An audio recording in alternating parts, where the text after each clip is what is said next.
कहानी की स्टार्टिंग वही से होती है जहाँ से हमने छोड़ी हुई होती है। तभी पोर्टल खुलता है और एमसी बाहर को आ रहा होता है। सब बच्चे बाहर आ चुके होते हैं, इसीलिए सबको लगता है अब जो अंदर रहता है वही ट्रिपल एस रैंक वाला है और जो बाहर आ रहा है वही बंदा होगा। लेकिन सब हैरान हो जाते हैं जब एमसी बाहर आता है। उन सबको लगता है एमसी ने ये रैंक हासिल नहीं किया और हासिल किसी और ने किया है, वो अभी भी अंदर है। सिर्फ मूमू खुश होती है एमसी के बाहर आने पे और उसी को भरोसा होता है कि एमसी ये रैंक लेके आ सकता है। लेकिन जो आसपास के लोग होते हैं वो मूमू को कहते हैं तुम एमसी को कुछ ज्यादा ही बढ़ा चढ़ा के बता रही हो, हमें नहीं लगता एक प्रीस्ट ये सब कुछ कर सकता है। वो एमसी को छेड़ ही रहे होते हैं, लेकिन तभी उन सब की बोलती बंद हो जाती है जब एमसी उस सिल्वर डैगर को निकालता है और कहता है क्या मेरे से ये कोई खरीदना चाहेगा। वो सब बोली लगाने लगते हैं, कोई कहता है $10,000, कोई कहता है 20,000, कोई कहता है मैं अपने फादर को कॉल करूंगा। फिर कोई एक बंदा होता है जो $50,000 लगा देता है,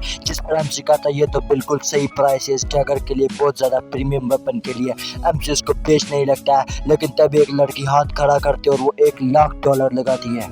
जो प्राइस सुनकर आसपास के लोग परेशान हो जाते हैं। फिर एमसी दिखाया जाता है, एमसी के लिए ये तो बड़ी नॉर्मल बात होती है। एमसी कहता है ये वेपन इतना ज़्यादा प्रीमियम है, इसके लिए तो $1,00,000 अच्छी बात है। तभी एमसी को थोड़े ग्रुप घेर लेते हैं। वो एमसी से पूछते आखिर तुम्हारा लेवल कितना है, तुमने इतनी बड़ी अचीवमेंट की है, तुम्हारा लेवल ज़्यादा होना चाहिए। वो सब क्यूरियस होते हैं, लेकिन उनसे भी ज़्यादा क्यूरियस ऊपर एकेडमी का प्रोफेसर और उसके चेले होते हैं। वो कहते हैं आखिर इसने ये कैसे अचीव कर लिया, किसी के लिए भी ये अचीव करना इम्पॉसिबल है। हमें लगता है जब ये डंजन में पहुंचा तो इसे कोई टीम मिल गई, वरना एक प्रीस्ट के लिए तो ये इम्पॉसिबल है कि वो बगैर डैमेज लिए ये सब कुछ कर सके। लेकिन हर कोई एमसी से खुश नहीं होता। जो उसके हेटर्स होते हैं वो उससे सड़ने लगते हैं। वो कहते हैं आखिर एमसी इतनी बड़ी अचीवमेंट कैसे कर सकता है, उसकी क्लास तो प्रीस्ट है, जरूर उसने चीटिंग की होगी। तभी एकेडमी का प्रिंसिपल आता है। वो कहता है आज से तुम सब नॉर्मल बंदे नहीं हो, आज से तुम सब ट्रेनीज हो जिनके पास एक्स्ट्रा ऑर्डिनरी टैलेंट है। अब से तुम लोगों के पास एक माइलस्टोन है, तुम्हें 30 दिन के अंदर अपने प्रोफेशन टास्क को पूरा करना है। ये प्रोफेशन टास्क बताएगा कि तुम नॉर्मल एडवेंचर रह सकते हो या फिर तुम हीरोज बन सकते हो जो पूरे वर्ल्ड को बचाएंगे। जो प्रिंसिपल होता है उन सबको एडवाइस देता है कि तुम्हें इन 30 दिन के अंदर तुम्हें कम से कम लेवल 10 तक पहुंचना है और तुम्हें ज़्यादा से ज़्यादा डंजन्स एक्सप्लोर करने हैं क्योंकि तुम्हें लेवल अप करना है। फिर एमसी कहता है कि ये सब कुछ टीम वर्क ज़्यादा करने के लिए करा जा रहा है और मुझे पता है मेरी पार्टनर कौन होने वाली है। मूमू दिखने में तो कोल्ड है, लेकिन वो उसका मुझे ध्यान रखना पड़ेगा सबसे ज़्यादा। ये बात भी है कि मूमू ने बहुत ज़्यादा हाईली लेवल टैलेंट अवेकन किया लेजेंडरी लेवल का, लेकिन मैं वो ट्रेजेडी जो बचपन में मेरे साथ हुई थी मैं उसको दोहराना नहीं चाहता हूँ। फिर वो मूमू को कहता है मूमू तैयार हो जाओ, हम दोनों कल डंजन में जाने वाले हैं और हम दोनों साथ में रेड करेंगे। फिर वो एक डंजन के दरवाजे के सामने आते हैं। डंजन उन्हें डिफिकल्टी पूछता है। इस डंजन का नाम स्टोन केव होता है। फिर हमें इस डंजन के बारे में बताया जाता है। इस डंजन में हर तरफ स्कॉर्पियंस है जो बहुत ज़्यादा जहरीले हैं और इस डंजन को क्लियर करने के लिए स्कॉर्पियन किंग को मारना है जो बहुत ज़्यादा पॉइजनस है।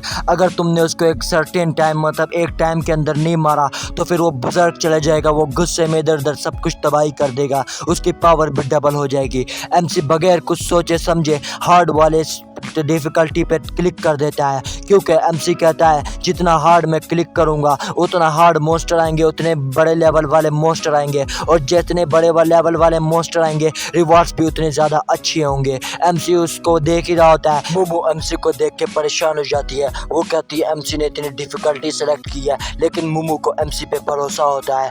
एमसी बताता है कि यह हाई लेवल मोस्टर होने की कोई प्रॉब्लम नहीं है क्योंकि इस डंजन में जो मोस्टर है वो फिक्स है और हम इन्हें स्किप भी कर सकते हैं। एमसी बता रहा होता है मैंने जितना डेटा कलेक्ट किया है उसके हिसाब से यहाँ पे मोस्टर फिक्स्ड है और हम किसी को भी आराम से स्किप कर सकते हैं, जिस पर मूमू को खुशी होती है। मूमू कहती है एमसी हमेशा से दूसरों से अलग रहता था, मुझे पता है एमसी अपनी सारी स्ट्रेंथ छुपा रहा था। जब दूसरे इसके साथी पढ़ते थे एमसी अंदर बैठ के स्टडी करता था। हर कोई एमसी को लूजर समझता था, लेकिन जो मूमू है उसको एमसी पे पूरा भरोसा होता है। वो कहती है एमसी ही बनेगा जो इस वर्ल्ड को बचाएगा। तभी वो डंजन में टेलीपोर्ट हो जाते हैं। मूमू उसकी खूबसूरती दोस्ती देख के इधर उधर देखने लगती है। MC कहता है ध्यान रखो, ये डंजन पिछले जितने भी हमने डंजन देखे हैं उन सब में सबसे ज़्यादा स्ट्रॉन्ग है। और मैं गाइस बताना भूल गया, इस डंजन में अगर आना होता है तो 10 टीममेट्स की पार्टी लेके आना होता है, लेकिन MC और मूमू 2 आए हुए होते हैं, इसलिए सिस्टम उन्हें बताता है कि तुम्हें ज़बरदस्ती दूसरी पार्टी में तुम्हें शिफ्ट कर दिया जा रहा है, जो MC के लिए बुरी बात होती है क्योंकि MC को अपनी पावर छुपानी होती है।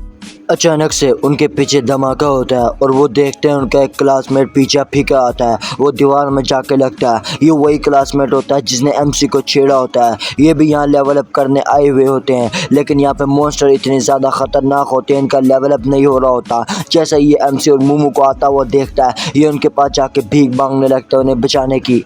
MC फिर उसकी तरफ देखता है।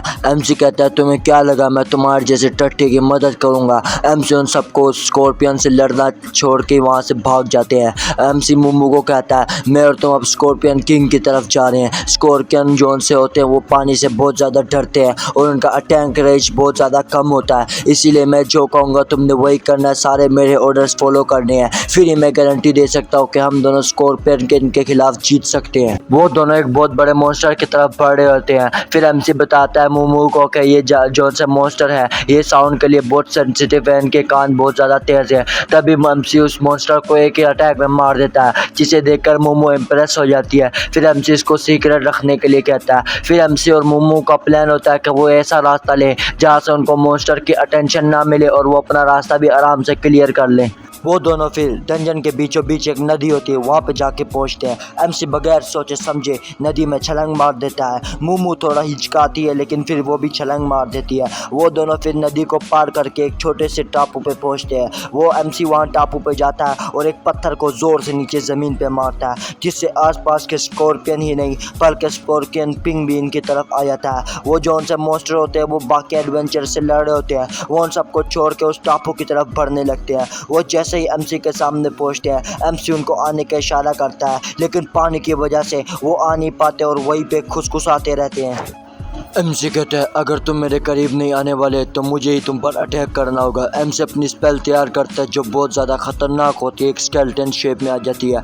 MC को फिर सिस्टम से नोटिफिकेशन आने लगते हैं कि आसपास के स्कॉर्पियन डैमेज हो रहे हो और तुम उन्हें किल कर ही चाह रहे हो। आसपास जितने भी एडवेंचर होते हैं वो MC के स्किल देख के हैरान होते हैं। वो कहते हैं क्या प्रीस्ट के पास इतनी पावरफुल स्किल्स भी हो सकती है। मूमू का पीछे हटने वाली थी, मूमू भी अपनी कॉपी बना लेती है और उन मॉन्स्टर पर अटैक करने लगती है आइस स्केल से। तभी सिस्टम की तरफ से मूमू को भी नोटिफिकेशन आता है। मूमू का लेवल ज़्यादा होकर 4 हो जाता है और मूमू को एट्रीब्यूट्स पॉइंट्स मिलते हैं। अब जब मॉन्स्टर किंग के सारे साथी मर चुके हैं, अब मॉन्स्टर किंग को खुद ही MC से लड़ना होगा। मॉन्स्टर किंग अपने डर पे काबू पाता है और पानी में से चल के MC के पास आता है। वो MC के करीब आ रहा होता है, तभी मूमू उसके ऊपर अटैक करती है। लेकिन जब मूमू देखती है कि इसका अटैक डैमेज सिर्फ 10 पॉइंट्स हुआ है, जिस पर मूमू भी शॉक हो जाती है। वो कहती है आखिर इसका डिफेंस कितना ज़्यादा खतरनाक है, जिस पर MC उसको क्लैरिटी देता है। MC कहता है तुम्हें टेंशन लेने की ज़रूरत नहीं है, मुझे पहले से ही पता है मॉन्स्टर किंग की कोर कहाँ पे है, हमें बस इसकी कोर पे हिट करना और इसका काम तमाम हो जाना है। मॉन्स्टर MC पे अटैक करने लगता है और MC और मूमू अटैक्स को डॉज कर रहे होते हैं।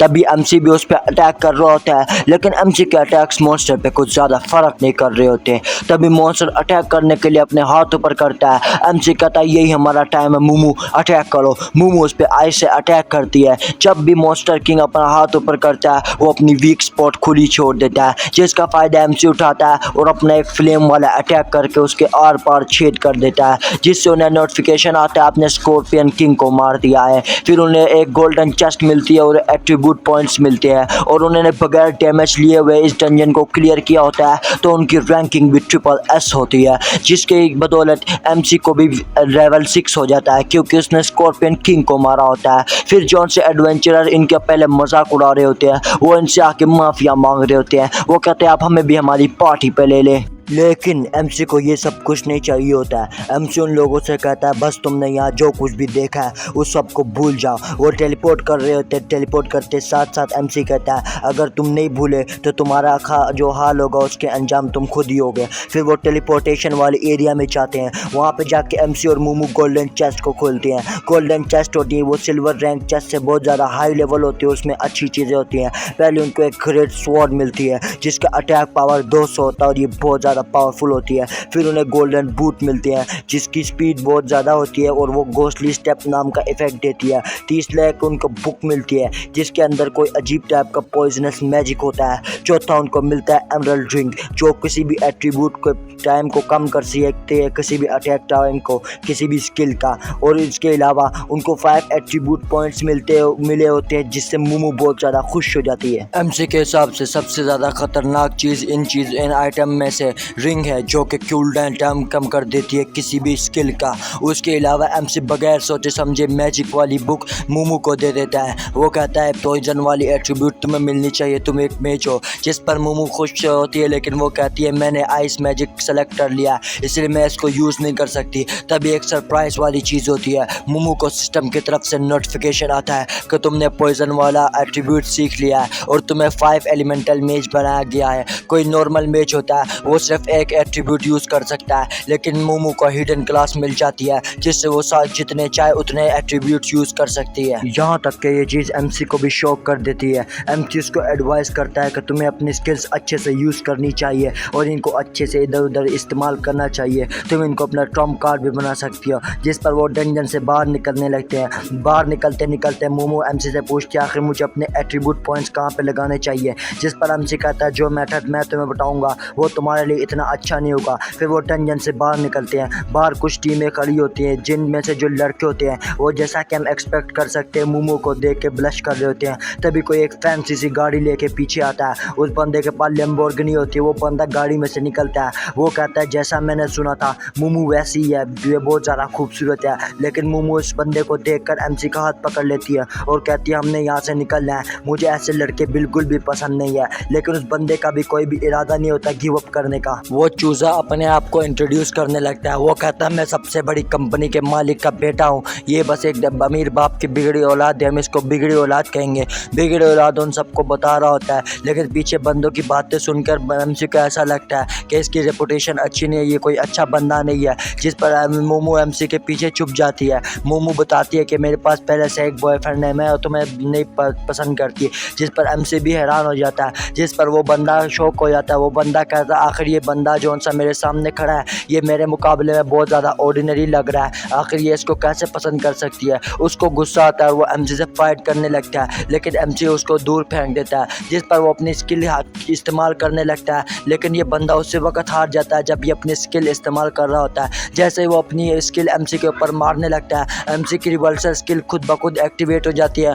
और उस बंदे को उसका अटैक खुद ही लग जाता है और खुद ही डैमेज हो जाता है। इतना तेज मुक्का खाने के बाद वो बंदा नीचे घुटनों पे गिर जाता है। वो कहता है आखिर इस बंदे ने मुझे डैमेज कैसे पहुंचाया। वो एमसी से पूछता है आखिर तुम्हारी क्लास क्या है, जिस पर एमसी शरीफ सा मुंह बना लेता है। एमसी कहता है मैंने तो तुम्हें कुछ भी नहीं कहा, तुम आसपास लोगों से कंफर्म कर सकते हो और मैं किसी को डैमेज भी नहीं पहुंचा सकता क्योंकि मेरी क्लास प्रीस्ट है। एमसी की क्लास प्रीस्ट सुनकर उस बंदे को लगता है एमसी सिर्फ लकी है जो इसके मुक्के से बच चुका है। वो फिर अपना मुक्का एमसी को मारने लगता है। तभी उसको रियलाइज होता है कि उसको बहुत ज़्यादा दर्द हो रही है। एमसी फिर बताने लगता है कि जो डैमेज उसने रिवर्सल किया था उसमें उसने एडिशनल डैमेज सिस्टम ने उसको इंक्लूड कर दिया था, जिस वजह से इस बंदे ने अपनी हाफ स्ट्रेंथ यूज़ की थी लेकिन इसको मुक्का एक्सीलेंट पड़ा है। वो बंदा हाफ रहा होता है। तभी उसका एक तेज दोस्त होता है जिसको हम चश्मिश कहेंगे। चश्मिश इधर आता है। चश्मिश को पता लग जाता है एमसी वही बच्चा है मशहूर जिसके पास हिडन क्लास है और इतने ज़्यादा डंजन ये क्लियर कर रहा है। वो अपने दोस्त की तरफ से उनसे माफ़ी मांगता है और उनके मुआवजे के तौर पर उनको एक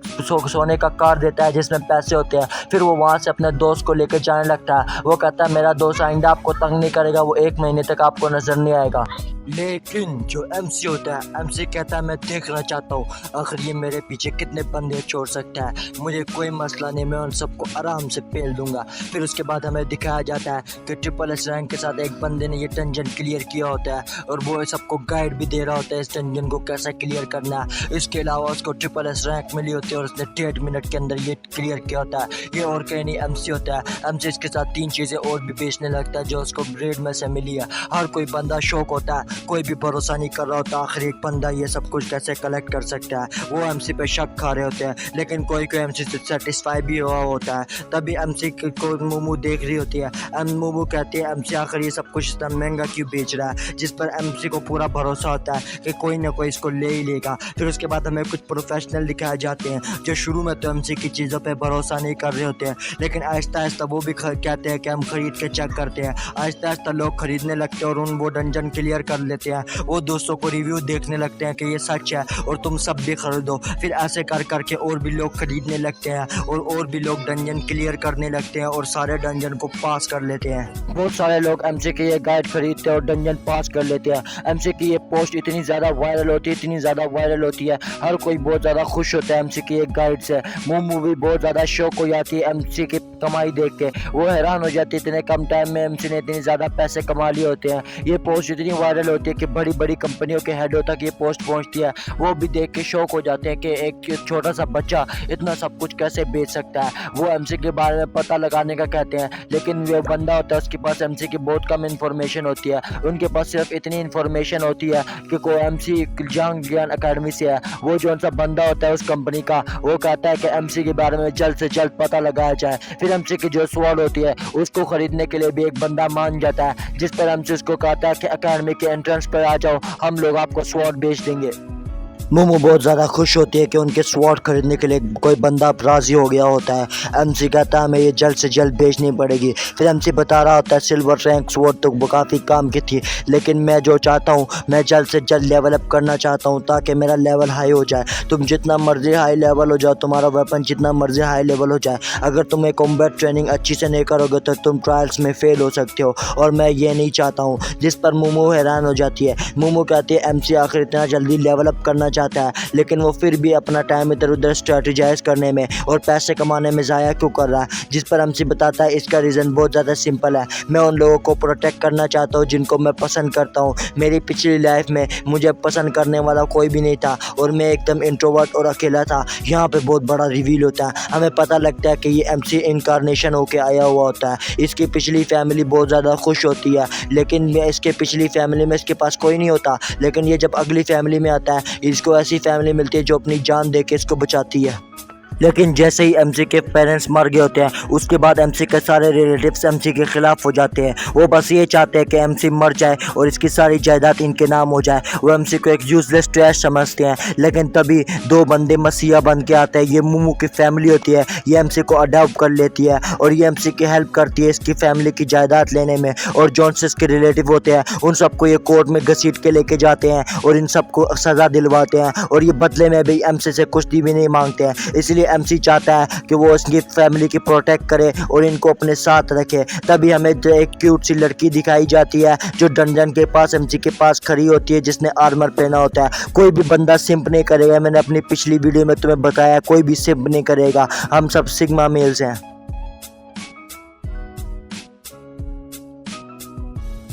इस लड़की को हम रिब्बन कहेंगे। रिब्बन एमसी की तरफ बढ़ती है और वो एमसी से पूछती है क्या तुम वही बंदे हो जो स्वॉर्ड बेच रहा है। जिस पर एमसी उस लड़की से पूछता है क्या तुम वही हो जिसने मुझे मैसेज किया था, मुझे तो भरोसा नहीं हो रहा। जिसकी वो आईडी थी वहाँ पे वो मसलमैन ब्रो लिखा था। जिस पर वो लड़की रोने लगती है। बहुत ज़्यादा बहस के बाद वो लड़की एमसी को मना ही लेती है कि ये वही मसलमैन ब्रो है। जिसके बाद एमसी अपनी इन्वेंटरी में से वो स्वॉर्ड निकालने लगता है। एमसी कहता है अगर तुम्हें ये स्वॉर्ड चलानी है तो तुम्हें सारे पॉइंट्स अपने स्ट्रेंथ में डालने पड़ेंगे। इसके अलावा एमसी एडवाइस करता है कि इसको अच्छी तरह यूज़ करो। एमसी वो स्वॉर्ड उसकी तरफ फेंक देता है। वो लड़की आराम से स्वॉर्ड को पकड़ कर उसको यूज़ करने लगती है, जिससे हमें पता लगता है इसकी स्ट्रेंथ बहुत ज़्यादा होती है रिब्बन की, जितना ये दिखाती है। वो एमसी से पूछते हैं क्या तुम श्योर हो तुम ये मुझे बेचना चाहते हो, आखिर तुम इतनी महंगी स्वॉर्ड मुझे इतने सस्ते में बेच रहे हो, इसकी मार्केट प्राइस 16,000 है और तुम मुझे 8,000 में बेच रहे हो, क्या तुम वाकई श्योर हो। जिस पर एमसी कहता है मैं मैथ में इतना अच्छा नहीं हूँ, मुझे पता नहीं था मार्केट प्राइस इतनी ज़्यादा है। जिस पर रिब्बन कहती है अगली बार तुम मार्केट प्राइस यहाँ से देख के अच्छे से बेचना। तभी वो लड़की एमसी को स्वॉर्ड के पैसे बेच देती है जो एमसी को रिसीव हो जाते हैं। एमसी उसको बाय करके जाने लगता है, लेकिन तभी एक सरप्राइज होता है। एक गोल्डन लाइट आके एमसी के दिमाग पे लगती है और एमसी को एक स्किल अवेकन हो जाती है। सिस्टम उसे कहता है तुम्हें एक स्किल अवेकन हुई है जो तुम्हारी लक की स्किल है, जिसको तुम किसी भी डंजन में जाके यूज़ कर सकते हो। इसको अगर तुम यूज़ करोगे तो तुम किसी भी क्रिएट की लेवल हाई कर सकते हो। अगर वो गोल्ड है तो डायमंड मन करके और भी कर सकते हो, जिस पर वो लड़की ब्लश करने लगती है। वो लड़की कहती है क्या तुम मुझे अपने पार्टी में शामिल करोगे। ये स्किल इस लड़की ने एमसी को दी होती है। एमसी सोच रहा होता है ये स्किल छोटे छोटे मेजों या बड़े बड़े मेजों के लिए भी बहुत बड़ी बात होती है, क्योंकि स्किल से कोई आम बंदा भी एक चेस्ट को बहुत ज़्यादा हाई लेवल करके यूज़ कर सकता है। एमसी कहता है क्या तुमने स्किल के बारे में किसी को बताया है, जिस पर वो लड़की मना कर देती है और ब्लश कर दी होती है। आखिर ये लड़की ब्लश क्यों कर रही है, इसके पीछे का रीज़न क्या है और ये एमसी को इस स्किल से क्या फ़ायदा होगा और एमसी के साथ आगे क्या क्या होने वाला है वो हम अगले एपिसोड में जानेंगे। इस एपिसोड के लिए इतना ही था गाइस। बहुत सारे लोग मुझे कहते हैं आपकी वॉइस की क्वालिटी नहीं सही आती। गाइस मैं मोबाइल में एडिट करता हूँ, मोबाइल में इससे अच्छी क्वालिटी नहीं आ सकती। मैंने एक माइक तो ख़रीदा था लेकिन मेरे साथ स्कैम हो गया। अब मुझे अगला माइक खरीदने के लिए पैसे जमा करने पड़ेंगे, लेकिन आप लोग टेंशन ना लो, आपका भाई आपके लिए फुल मेहनत करेगा और एक माइक खरीद लेगा। इसके अलावा आपने मेरी दूसरी सीरीज़ नहीं देखी तो लेफ्ट और राइट साइड में अच्छी सी सीरीज़ आ रही होंगी, आप उन लोगों को देखें, वो बहुत ज़्यादा तगड़ी सीरीज़ है। तब तक के लिए बाय बाय।